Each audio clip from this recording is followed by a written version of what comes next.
Good morning. Today is Wednesday, January 27th, 2021. A few days ago, Rabbi Yuval Sherlow wrote an important piece. It was published in Times of Israel. Rabbi Sherlow is an important rabbi and teacher in Israel. And he wrote The Last 10 Minutes, a wartime parable for our times. So this is a true story that happened to him years ago. And he writes it as a parable for where we are today, now, in this experience of COVID. And it applies to COVID and our behavior now. It also applies in many, many other areas of life. And so I share the story with you in this spirit to try to have an approach, a very practical approach to what we're going through right now, but also to look for other ways in life to apply this. So Rabbi Sherlow, in 1982, was a commander in the Lebanon War. And he was commanding a unit of soldiers. And their unit was traveling in an armored personnel carrier, kind of like a tank. And the driver of this tank, I'm just going to call it a tank, it's not exactly accurate, but it's easier to refer to and to have an image of. The driver was named Zvuvi. Now, Zvuvi was not his name. His name was Zevulun, which is a biblical name, one of Yaakov's sons. But everyone called him Zvuvi. And if you tried to call him Zevulun, it didn't work. It was only Zvuvi. He was a great driver, and he was a veteran. He had been in the Six-Day War, 67, and he had served in Miluim, in the reserves, and he really knew what he was doing. Rabbi Sherlow, at that time, was very young, and the truth is, he was really only the deputy commander. He was not supposed to be in charge. The person in charge was delayed somewhere else, and so Rabbi Sherlow had no experience and no training as a commander, and he's commanding these soldiers, and all right, that's what happens in war. So he did his best, and they were traveling around in missions, military missions, and Rabbi Sherlow tried to command this unit as well as he could with no training and no expertise and no experience. But when it came to telling Zvuvi what to do, Zvuvi didn't listen. It didn't matter what you said to him. He was a veteran. He knew better than everybody. He actually did know better than everybody, but he was not letting anybody tell him what to do. And he let everybody know that he knew better, and he didn't listen to anybody. And during the time that they were all driving in this tank vehicle, so Zvuvi was the driver, and normally the safe way to do this is you get in, there's a hatch, and you get in and you close the hatch so you're protected, and then you drive. Zvuvi did not do it that way. Zvuvi left the hatch open. He stood up so that he was literally visible to any enemy around, and he drove exposed like there was nothing wrong, like it was driving down Netherwood Crescent. And every time he would do that, the commander, Rabbi Sherlow, would say, "You're not allowed to do that. It's not safe. You have to be careful. Get down. Close the hatch. You have to be defensive. We're in enemy territory here." And Zvuvi didn't even answer, and he just ignored it completely. It was a Thursday night,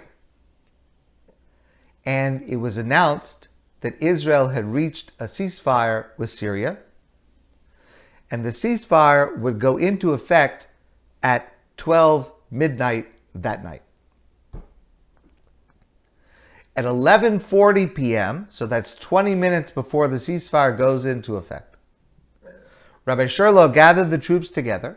It was very much near the end, and they went out on a mission in their tank to search for missing soldiers.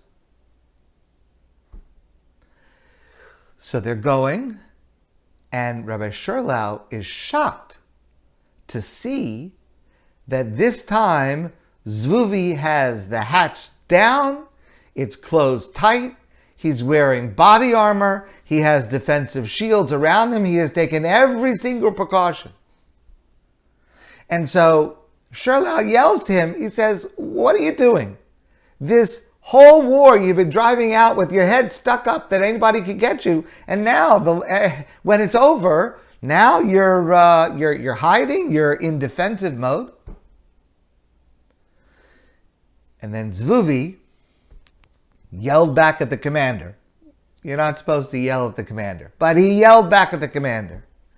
And he said, "Honorable commander, little boy," just so he would know who he was dealing with. He said, "Listen, everyone get inside, close the hatch, put the defensive armor on. In the last minutes before the ceasefire, that is the most dangerous moment of the entire war.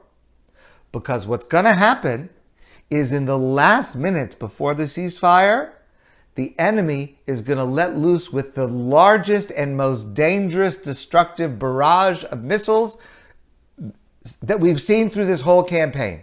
Now is the time to lower the hatch, to be inside, and to be extra cautious."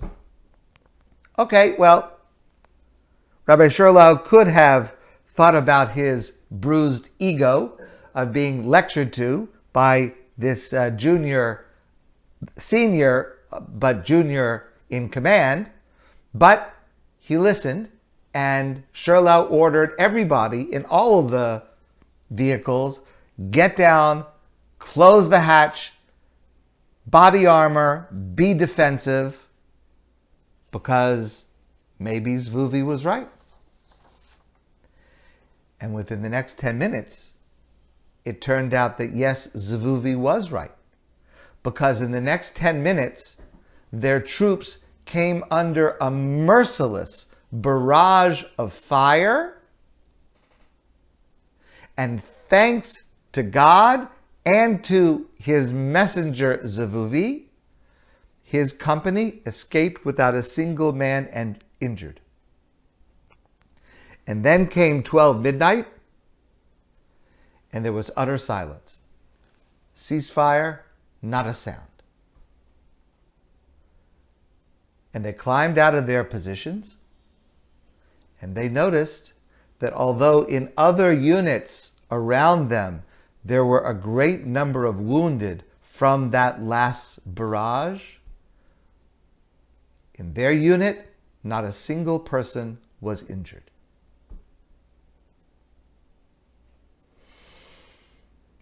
So Rabbi Shurlo says, since that moment, I am particularly sensitive as anything approaches its end to those last 10 minutes, because that's when things are the most dangerous. And he writes that I tell this story today because there are a lot of people that think that COVID is over. We have a vaccine. Okay, it'll take a little longer, a little shorter, but basically it's over. And people are tired of the restrictions. People are tired of the curfew. People are tired of the masks. People are tired of the whole business. People in many places are losing their trust in what they're told to do, whether it's by the government or by the medical experts. And yes, it is definitely true that We are entering a new era, a new period, because the vaccines are coming. Yes, slower than we want, but they are coming. Not this week and next week, but after that, they are coming.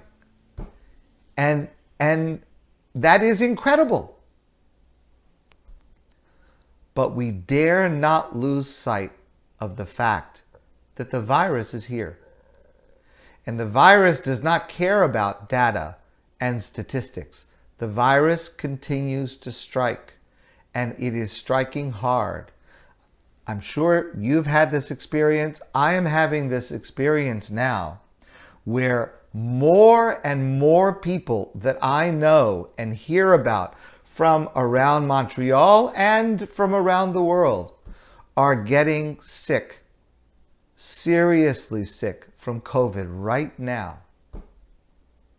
Just when people think that they've made it through the entire war and the end is in sight, to then, when the end is in sight, Nebuch, God forbid, to get sick and Nebuch perhaps to pass away, is truly tragic.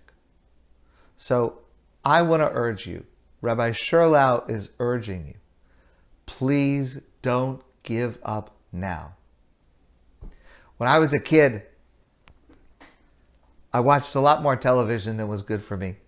When I came home from school, I would watch television. One of the television shows that I used to watch was Lassie. And I remember from my childhood, I remember one scene in a Lassie TV show where the little boy slips and he starts to fall off the side of a cliff and he hangs on to a branch that's sticking out. And he yells to Lassie, "Go get help!" And Lassie runs back to the house and brings the father and brings the grandfather, and they come, and just as he's about to let go out of fatigue, they catch on to him and they bring him back up and they save him. And they all go back to the house, worn out, emotionally drained, but alive and safe. And I remember the grandfather says to this little boy, "A hero is one who holds on just a little bit longer." The last 10 minutes, when the end is in sight, that is in fact the most dangerous time. And we need to hang on now. We need to be extra cautious that we make it to the end of this war. My friends, I urge you to be careful. Taking on extra stringencies is the right thing to do at this moment. The possibility of new variations that are perhaps more easily transmitted, or even, God forbid, more serious when transmitted, that is very real. The spread continues, even though, thank God, here in Montreal the numbers are trending in the right way, but let us not fool ourselves. We are far from being out of danger.